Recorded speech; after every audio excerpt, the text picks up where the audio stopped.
నమస్తే, నేను Gayatri. Welcome to life line. ఈ రోజు లైఫ్ లైన్లో కిడ్నీలో గడ్డలు ఎందుకు ఫామ్ అవుతాయి, అలాగే వాటికి అడ్వాన్స్ ట్రీట్మెంట్స్ ఏ విధంగా ఉన్నాయి అనే దాని గురించి మనతో మాట్లాడడానికి ఉన్నారు డాక్టర్ రవిశంకర్ గారు ఫ్రమ్ మణిపాల్ హాస్పిటల్స్, విజయవాడ. నమస్తే సార్. ప్రేక్షకులందరికీ నమస్తే. రవిశంకర్ గారు, ఫస్ట్ ఆఫ్ ఆల్ ఈ కిడ్నీలో గడ్డలు అసలు ఎలా ఫామ్ అవుతాయి అండ్ వీటిని ఫైండ్ అవుట్ చేయడం ఎలాగా? మోస్ట్ ఆఫ్ ద టైమ్స్ మెజారిటీలో ఎటువంటి లక్షణాలు, నొప్పి కానీ ఎటువంటి లక్షణాలు ఉండవు సాధారణంగా కిడ్నీకి, గడ్డలకి. ఈ గడ్డల్లో కొన్ని రకాలైన గడ్డలకి మాత్రం మూత్రం ఎర్రగా రావడం కానీ, కొంత నొప్పి, లాయిన్ పెయిన్, సైడ్ నొప్పి కానీ, పొట్టలో నొప్పి కానీ రావడం అనేది కొంతమందిలో చూస్తాం. కానీ సాధారణంగా ఈ కిడ్నీ గడ్డలు అనేవి ఎక్కువ శాతం మందిలో ఏదైనా ఇతరత్ర కారణం వల్ల స్కానింగ్ చేయించుకున్నప్పుడు, అల్ట్రాసౌండ్ స్కానింగ్ కానీ, సిటీ స్కానింగ్ కానీ, అలాంటి స్కానింగ్ ఇతరత్ర కారణం వల్ల కానీ, నార్మల్ రొటీన్ హెల్త్ చెకప్లో చేయించుకున్నప్పుడు కానీ ఎక్కువగా బయటపడుతూ ఉంటాయి. కారణం ఏంటంటే వీటికి లక్షణాలు అనేవి చాలా తక్కువగా ఉంటాయి అన్నమాట. వీటికి ప్రత్యేక కారణాలు అనేవి చాలా తక్కువ మందిలో చూస్తాము. కేవలం 100లో కొద్ది శాతం మందిలో మాత్రమే జన్యుపరమైన కారణాల వల్ల ఈ గడ్డలు అనేది వస్తూ ఉంటాయి. ఈ కిడ్నీ గడ్డల్లో 2 రకాలు ఉంటాయి. ఒకటి solid lesions, 2 cystic lesions. Solid lesions అంటే గడ్డలో పదార్థం అనేది, దానిలో ఉండే పదార్థం అనేది సాలిడ్గా ఉంటుంది, ఘన పదార్థం ఉంటుంది అన్నమాట. అవి ఎక్కువగా క్యాన్సర్ ద్వారా ఉండే గడ్డలు ఉంటాయి అన్నమాట. అలాగే సిస్టిక్ గడ్డలు అంటే సిస్ట్, నీటి బుడగ లాంటిది అన్నమాట. కిడ్నీలో నీటి బుడగలు అనేది చాలా సాధారణంగా చూస్తూ ఉంటాం. ఈ నీటి బుడగలు అనేవి మెజారిటీ 90% మందిలో క్యాన్సర్ కాకుండా నార్మల్గా బినైన్ అంటే ఎటువంటి ప్రమాదం కలిగించని బుడగలే ఎక్కువగా ఉంటాయి. కానీ ఇటువంటి నీటి బుడగల్లో కూడా కొంత సైజ్ పరిమాణం పెరిగిన తర్వాత కిడ్నీలో పనిచేసే కణ పదార్థం అంటే ప్యారెంకైమా అంటాం. ఆ పనిచేసే కణ పదార్థాన్ని ఆ సిస్ట్ అనేది ప్రెస్ చేస్తూ ఉంటుంది. అలాంటి సిచ్యువేషన్లో కూడా దాన్ని మనము శస్త్రచికిత్స ద్వారా నిర్మూలించాల్సిన అవసరం ఉంటుంది. అండ్ డాక్టర్ గారు, ఇది నిర్ధారించడానికి అసలు ఎటువంటి పరీక్షలు చేస్తూ ఉంటారు? ఈ పరీక్షలలో మొదటిది ఏమంటే ultrasound scanning, which is widely available. మనందరికీ చాలా కామన్గా అవైలబుల్ టెస్ట్ అండి అల్ట్రాసౌండ్ స్కాన్. ఈ అల్ట్రాసౌండ్ స్కాన్ ద్వారా కిడ్నీలో గడ్డ ఉందా లేదా అనేది దాదాపు 195% యాక్యురసీతో చెప్పొచ్చు మనం. అయితే ఈ ఒక్క టెస్ట్తోనే మనము ఆ కిడ్నీ గడ్డలను అనేది నిర్ధారించడం అనేది అవ్వదు. సో అల్ట్రాసౌండ్ స్కాన్లో కనుక మనకి ఈ గడ్డ ఉంది అని తెలిస్తే సెకండ్ స్టెప్లో మనము సిటీ స్కాన్ అనేది చేస్తాం. సిటీ స్కాన్ అనేది ఆ కిడ్నీ గడ్డని పూర్తిగా క్యారెక్టరైజ్ చేస్తుంది. అంటే అది ఏ భాగంలో ఉంది, దానికి రక్త ప్రసరణ ఎటు నుంచి వెళ్తోంది, తర్వాత దానికి క్యారెక్టర్స్ అంటే దానికి క్యాన్సర్స్గా ఉండే క్యారెక్టర్స్ ఎక్కువగా ఉన్నాయా, బినైన్ క్యారెక్టర్స్ ఎక్కువగా ఉన్నాయా అనేది కూడా ఆల్మోస్ట్ 199% యాక్యురసీతో సిటీ స్కాన్ అనేది నిర్ధారిస్తుంది. కాబట్టి ముఖ్యమైన పరీక్ష ఈ కిడ్నీ గడ్డలకి చాలా ఇంపార్టెంట్ పరీక్ష అనేది contrast enhanced CT scan of the abdomen అంటాము. ఈ పరీక్ష ద్వారా నిర్ధారణ అనేది అవుతుంది. కొంతమందిలో ఈ క్రియాటినిన్, కిడ్నీకి సంబంధించిన బ్లడ్ పరీక్షలో క్రియాటినిన్, సీరం క్రియాటినిన్ అనేది ఎక్కువగా ఉంటే మాత్రం ఈ కాంట్రాస్ట్ సిటీ అనేది చేయడం సాధ్యపడకపోవచ్చు. అలాంటి సిచ్యువేషన్స్లో ఎంఆర్ఐ స్కాన్ చేయొచ్చు. ఎంఆర్ యూరోగ్రామ్ అంటాము. ఎంఆర్ఐ స్కాన్ అనేది చేయొచ్చు. ఇంకొక టెస్ట్ ఏంటంటే whole body PET CT scan. ఈ పెట్ సిటీ స్కాన్ అనేది అబ్డామిన్కి చేయొచ్చు, హోల్ బాడీకి చేయొచ్చు. ఈ పెట్ సిటీ స్కాన్ కూడా కిడ్నీ గడ్డల్ని పూర్తిగా క్యారెక్టరైజ్ చేస్తుంది. అండ్ డాక్టర్ గారు, వన్స్ నిర్ధారణ అయిన తర్వాత, ఆ డయాగ్నైజింగ్ ప్రాసెస్ కంప్లీట్ అయిపోయిన తర్వాత ట్రీట్మెంట్ ప్రొసీజర్ ఏ విధంగా ఉంటుంది, అలాగే ఎన్ని రకాల గడ్డలు అనేవి ఉంటాయి? ఈ కిడ్నీ గడ్డల్లో మెజారిటీ ఆఫ్ ది గడ్డలు సాలిడ్గా ఉండేవి, మనం మాట్లాడుకున్నట్టుగా సాలిడ్గా ఉండేవి కూడా ఎక్కువగా క్యాన్సర్ పాసిబిలిటీ ఉంటుందండి. మరియు కొన్ని సిటీ స్కాన్లో కొన్ని ఫైండింగ్స్ ఉంటాయి. Enhancement of the tumour after giving the IV contrast అని కొన్ని మెడికల్ టెర్మినాలజీలో కొన్ని పాయింట్స్ మేము ఉంటాయండి. దాన్ని బట్టి మనం whether it is a cancerous lesion or a benign lesion అనేది most of the times 99% of the times యాక్యురేట్గా మనము సిటీ స్కాన్ ద్వారా నిర్ధారించవచ్చు. సో అలా నిర్ధారించినప్పుడు అది సాలిడ్ ట్యూమర్ అయి ఉండి అది కిడ్నీలోంచి వస్తుంది, క్యాన్సర్ పాసిబిలిటీ ఉంది అని కనుక నిర్ధారిస్తే దానికి మనం ఆ గడ్డని కానీ లేదంటే గడ్డతో సహా కిడ్నీ మొత్తాన్ని కానీ నిర్మూలించే ఆపరేషన్ అనేది శస్త్రచికిత్స చేయాల్సిన అవసరం ఉంది. అండ్ వన్స్ పేషెంట్ ఎంటర్ అయిన తర్వాత మీరు అంటున్నారు కదా స్టేజ్ ఆఫ్ ద డిసీజ్ని బట్టి ఉంటుంది ట్రీట్మెంట్ అని. సో ఇనిషియల్ స్టేజ్ అంటే ఏముంటుంది and severity of the stage అంటే ఎంతవరకు ఉంటుంది? సపోజ్ అది క్యాన్సర్, కిడ్నీ గడ్డ క్యాన్సర్ అని మనకి ఆ అనుమానం ఉన్నా లేదంటే టెస్ట్లో కనుక అది నిర్ధారణ అయినప్పుడు మనకి స్టేజింగ్ ఆఫ్ ద డిసీజ్లో 4 స్టేజెస్ ఉంటాయండి. స్టేజ్ 1 అంటే కిడ్నీకి కన్ఫైన్ అయి ఉంటుంది అనమాట. స్టేజ్ 2 అంటే కిడ్నీ నుంచి కొంత భాగం బయటకు వచ్చి ఉండొచ్చు, చుట్టూ కొంత స్ప్రెడ్ అయి ఉండొచ్చు. స్టేజ్ 3 అంటే కిడ్నీ బయట ఉన్న లింఫ్ నోడ్స్ గ్రంథులు కూడా ఎన్లార్జ్ అయినప్పుడు అందులో కూడా క్యాన్సర్ స్ప్రెడ్ అయినప్పుడు స్టేజ్ 3 అంటాము. స్టేజ్ 4 అంటే డిస్టెంట్ మెటాస్టేసిస్, అంటే కిడ్నీలో గడ్డ ఉండి వేరే చోట లంగ్స్, ఊపిరితిత్తుల్లో కానీ లివర్, బ్రెయిన్ ఎక్కడైనా వేరే చోట కూడా ఆ గడ్డ అనేది స్ప్రెడ్ అయినప్పుడు దాన్ని స్టేజ్ 4 డిసీజ్ అంటామండి. అండ్ డాక్టర్ గారు ప్లేస్ ఆఫ్ ద ఈ గడ్డ ఫామ్ అవ్వే ప్లేస్ కూడా చాలా ఇంపార్టెంట్ అని అంటారు. అసలు ఏ ప్లేస్లో ఫామ్ అయితే బాగా సివియర్ అవుతుంది? కిడ్నీలో వివిధ భాగాలు ఉంటాయండి. పనిచేసే ప్యారెంకైమా అంటాము. తర్వాత యూరిన్ తయారయ్యి యూరిన్ వచ్చే మార్గం పెల్విక్ సెల్ సిస్టమ్ అంటాము. రీనల్ పెల్విస్ అండ్ యూరెటర్, ఈ యూరిన్ వచ్చే మార్గం అనేది ఉంటుంది. ఆ మార్గంలో యూరిన్ వచ్చే వేలో ఉంటే అది ఆ రకమైన గడ్డని ట్రాన్సిషనల్ సెల్ కార్సినోమా అంటాము. ప్యారెంకైమాలో ఉండే గడ్డల్ని రీనల్ సెల్ కార్సినోమా అంటాము. ప్యారెంకైమాలో ఉండే గడ్డల్లో క్యాన్సర్ కానివి సిస్ట్ లాంటివి కూడా ఉండొచ్చు. సో ఆ లొకేషన్ అనేది కూడా ఇంపార్టెంట్ అండి. లొకేషన్ ఇంకొక విధంగా కూడా ఇంపార్టెంట్. ఆ గడ్డని మనము కేవలం గడ్డ వరకు నిర్మూలించవచ్చా లేదంటే ఆ కిడ్నీ మొత్తం నిర్మూలించాల్సిన అవసరం వస్తుందా అనేది కూడా ఆ లొకేషన్ మీదే ఆధారపడి ఉంటుందండి.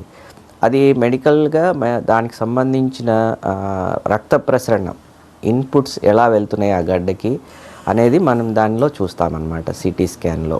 ఈ కిడ్నీలో గడ్డలకి బయాప్సీ చేయొచ్చా డాక్టర్ గారు? సాధారణంగా కిడ్నీకి రక్త ప్రసరణ అనేది చాలా ఎక్కువగా ఉంటుంది. అంటే హార్ట్ నుంచి పంప్ చేసే రక్తంలో దాదాపు 20% అనేది కిడ్నీకి రక్త ప్రసరణ వెళ్తుంది అనమాట. హై ఫ్లో ఆర్గన్ అంటాం కిడ్నీని. అంటే ఎక్కువ రక్త ప్రసరణ అనేది కిడ్నీలో ఉంటుందన్నమాట. సో మనము ఆ గడ్డని మనము క్యాన్సర్ అవునా కాదా అని నిర్ధారించడానికి నీడిల్ పరీక్ష ద్వారా కనుక మనం ఆ కిడ్నీ గడ్డకు కనుక నీడిల్ పరీక్ష చేస్తే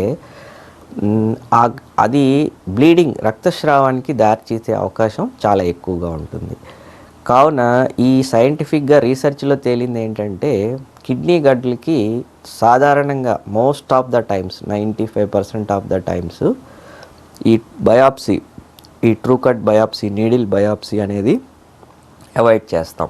ఎందుకంటే దానివల్ల ఉపయోగం ఉండే కంటే కూడా హాని జరిగే అవకాశం ఎక్కువగా ఉంది.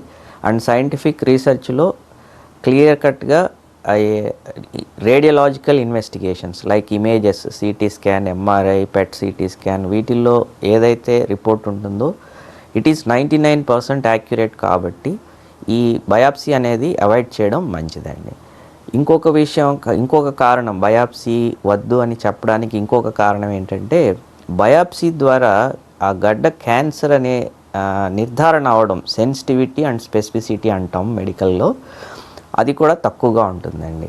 సెంటర్ పార్ట్ ఆఫ్ ది గడ్డలో కనుక నీడిల్ తగిలితే అక్కడ నెక్రోటిక్ పార్టే ఉంటుందండి, క్యాన్సర్ కణాలు దానిలో కనపడవు. అలాంటప్పుడు నో క్యాన్సర్ అనే రిపోర్ట్ రావచ్చు, మనం ఫాల్స్గా అనుకోవచ్చు క్యాన్సర్ లేదని, but still it can be cancer అన్నమాట. సో అలాంటి ఫాల్స్ పాజిటివ్స్, ఫాల్స్ నెగటివ్స్ని అవాయిడ్ చేయడం కోసము సైంటిఫిక్ రీసెర్చ్ జరిగిన తర్వాత మెడికల్గా డాక్టర్స్ చెప్పేది ఏంటంటే it is better not to do biopsy in case of a kidney tumour. And doctor గారు క్యాన్సర్ అని తెలిసిన తర్వాత ట్రీట్మెంట్ ప్రొసీజర్ ఏ విధంగా ఉంటుంది పేషెంట్స్కి? ఈ కిడ్నీ గడ్డల్లో ముఖ్యమైన వైద్యపరంగా చూసుకుంటే మనము ఎక్కువగా వైద్యపరంగా best treatment and only treatment is surgery అండి. అంటే మనం శస్త్రచికిత్స ద్వారా ఆ గడ్డని నిర్మూలించడం. అయితే ఆ గడ్డ కేవలం గడ్డ వరకు నిర్మూలిస్తే కిడ్నీలో ఎంత భాగం ఇంకా మిగులుతుంది, అది గడ్డ సైజుని బట్టి లొకేషన్ బట్టి డిపెండ్ అవుతుంది అన్నమాట. సో కొన్నిసార్లు మనము కిడ్నీని సేవ్ చేయలేకపోవచ్చు. ఎందుకంటే గడ్డ పెద్దదిగా ఉన్న దానికి రక్త ప్రసరణ అనేది, యూరిన్ వచ్చే మార్గం అనేది సపరేట్గా లేకపోయినా ఆ గడ్డ వరకు నిర్మూలించడం అనేది కుదరకపోవచ్చు. సో కిడ్నీ గడ్డలకి 2 రకాల ట్రీట్మెంట్స్ ఉంటాయి ఆపరేషన్లో. ఒకటి గడ్డ వరకు నిర్మూలించడం, అంటే ఆ గడ్డతో సహా కొంత normal part of the kidney అనేది నిర్మూలించడము, అది ఒక ఆపరేషను. అది పార్షియల్ నెఫ్రెక్టమీ అంటాము. ఇంకొక ఆపరేషను రాడికల్ నెఫ్రెక్టమీ అంటాము. ఆ గడ్డతో సహా కిడ్నీని మొత్తాన్ని నిర్మూలించడం అన్నమాట.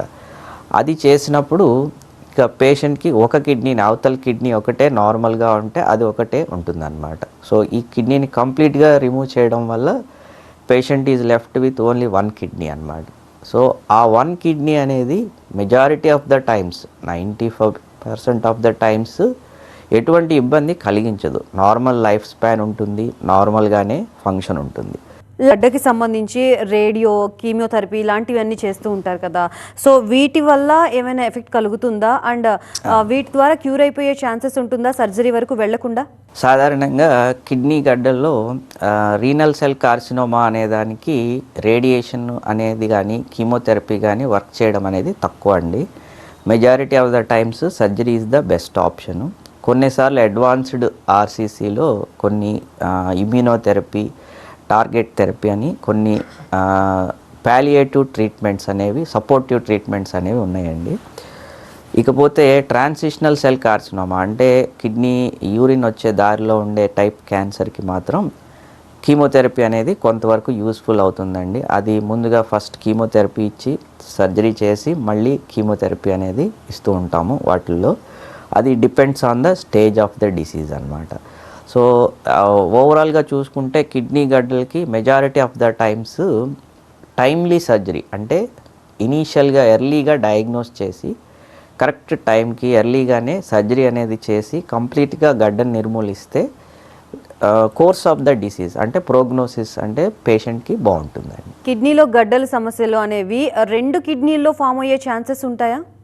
ఇది జన్యుపరమైన కాజెస్ ఉన్న వాళ్ళకి జరుగుతుందండి. విహెచ్ఎల్ సిండ్రోమ్ అంటాము. ఈ విహెచ్ఎల్ సిండ్రోమ్లో కొన్ని రకాలైన జీన్స్ ఎఫెక్ట్ వల్ల కిడ్నీలో 2 కిడ్నీల్లో గడ్డలు తయారవడం అనేది జరుగుతుందండి. సో అప్పుడు అవి మోర్ దాన్ 1, ఒకటి కంటే ఎక్కువగా కూడా చూడొచ్చు మనము. అలాంటి కేసెస్ చూస్తూ ఉంటాము. అలాంటి అప్పుడు కూడా ఈ 2 కిడ్నీస్ని రిమూవ్ చేస్తే పేషెంట్ జీవితాంతం డయాలసిస్ మీద వెళ్ళాల్సి వస్తుంది. కాబట్టి అలాంటి సిచ్యువేషన్లో కూడా కేవలం గడ్డ వరకు నిర్మూలించడం వల్ల పేషెంట్కి డయాలసిస్ బాధ తప్పుతుంది, క్యాన్సర్ కూడా కంట్రోల్లోకి వస్తుంది. అండ్ ఈ రోబోటిక్ టెక్నాలజీ, రోబోటిక్ విధానంలో ఉన్న అడ్వాంటేజెస్ ఏంటి డాక్టర్? ఇప్పుడు ఈ కిడ్నీ ఆపరేషన్స్ అనేవి ఎయిదర్ ఆ పార్షియల్ నెఫ్రెక్టమీ గడ్డ వరకు నిర్మూలించడం కానీ, లేదంటే రాడికల్ నెఫ్రెక్టమీ పూర్తిగా గడ్డతో సహా కిడ్నీ నిర్మూలించడం కానీ ఆపరేషన్స్ 3 విధాలైన పద్ధతుల్లో చేయొచ్చండి. మొదటిది ఓపెన్ ఆపరేషన్, అంటే పెద్ద కోత ద్వారా పొట్టలోకి వెళ్ళి ఆ కిడ్నీ అని మనం ఐసోలేట్ చేసి కేవలం గడ్డ వరకు అయితే అంతవరకు, లేదంటే కిడ్నీని మొత్తం నిర్మూలించడం అనేది open operation. Standard operation so many years నుంచి ఉన్నదండి. అది ఓపెన్ ఆపరేషన్. దానిలో అడ్వాంటేజ్ ఏంటంటే కంప్లీట్గా మనము గడ్డని అనేది కానీ కిడ్నీని అనేది కానీ అండర్ విజన్ మనము కంప్లీట్గా రిమూవ్ చేయొచ్చు. అది ఫస్ట్ ఇనీషియల్ రీసెర్చ్లో ఫస్ట్ స్టార్టింగ్ ఆపరేషన్ అండి. తర్వాత ఇప్పుడు మనకు అందరికీ తెలుసు ఆపరేషన్స్లో అడ్వాన్సెస్ వస్తున్నాయి, లేటెస్ట్ అడ్వాన్సెస్ వరుసగా వస్తూ ఉన్నాయి. Over a period of many years వస్తూనే ఉన్నాయి. ఫస్ట్ ఓపెన్ ఆపరేషన్ నుంచి ఫస్ట్ అడ్వాన్స్ ఏమొచ్చిందంటే minimally invasive surgery by laparoscopy. ఈ ల్యాప్రోస్కోపీ అంటే మనందరికీ తెలుసు, పొట్టకి చిన్న చిన్న 1 సెంటీమీటర్ హోల్స్ ద్వారా పొట్టలోకి మనము ఇన్స్ట్రుమెంట్స్ అనేది పంపించి ఆపరేషన్ ద్వారా ఆ కిడ్నీ గడ్డ వరకు కానీ, లేదంటే కిడ్నీని పూర్తిగా కానీ నిర్మూలిస్తాం. ఆ గడ్డ బయటికి రావాలన్నా, లేదంటే పూర్తిగా కిడ్నీ తీసినప్పుడు ఆ కిడ్నీని బయటకు తీయాలన్నా కానీ దానికి ఎంత సైజు ఉంటుందో మనం నిర్మూలించే గడ్డ ఎంత సైజు ఉంటుందో మినిమం అంత సైజు ఇన్సిషన్ కోత అనేది ఇవ్వాల్సి వస్తుంది. ఎందుకంటే అది పొట్టలోంచి మనం బయటకు తీసుకురావాలి కాబట్టి. సో అది సెకండ్ అడ్వాన్స్మెంట్, అంటే ల్యాప్రోస్కోపీ ద్వారా ఆపరేషన్ చేయడం, అంటే ల్యాప్రోస్కోపిక్ పార్షియల్ నెఫ్రెక్టమీ గడ్డ వరకు నిర్మూలించడం, లేదంటే ల్యాప్రోస్కోపిక్ రాడికల్ నెఫ్రెక్టమీ పూర్తిగా కిడ్నీని గడ్డతో సహా నిర్మూలించడం. ఆ 2 ఆపరేషన్స్ అనేవి మనం ల్యాప్రోస్కోపిక్ ద్వారా చేయొచ్చు. ఇప్పుడు లేటెస్ట్ టెక్నాలజీ వచ్చింది ఏంటంటే robotic assisted surgery. Robotic assisted సర్జరీలో ఇది ల్యాప్రోస్కోపిక్కి నెక్స్ట్ అడ్వాన్స్మెంట్ అన్నమాట. ల్యాప్రోస్కోపీలో మనం సర్జన్ చేస్తాము, ఇన్స్ట్రుమెంట్స్ని కదిలిస్తాము.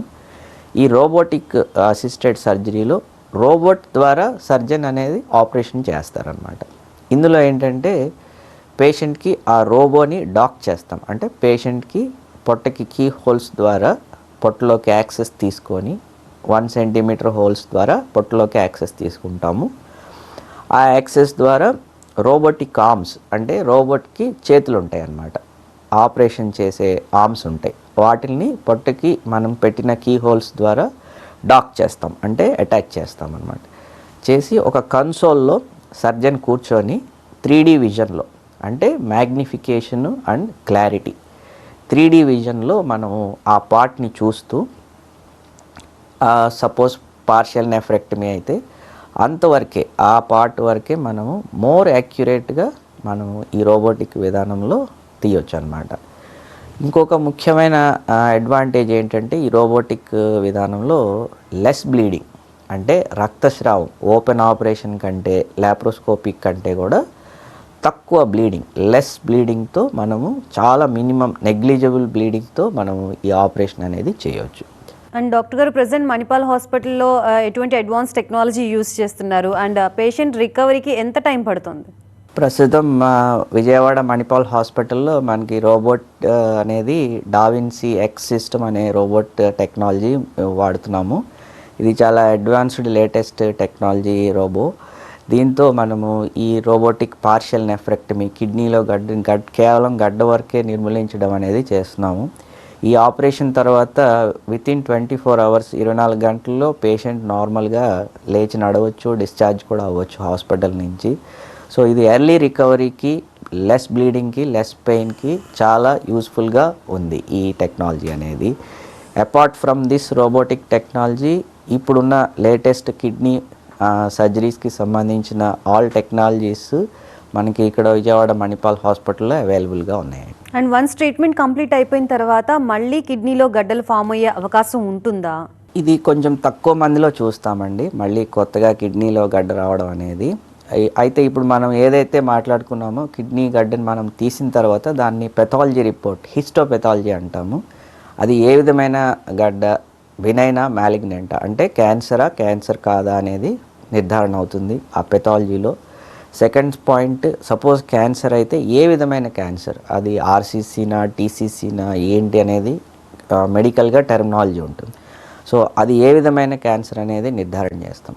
కొన్ని రకాలైన క్యాన్సర్స్కి ఆపరేషన్ తర్వాత కొంత వైద్యం, కీమోథెరపీ కానీ కొన్ని తీసుకోవాల్సిన అవసరం ఉంటుంది.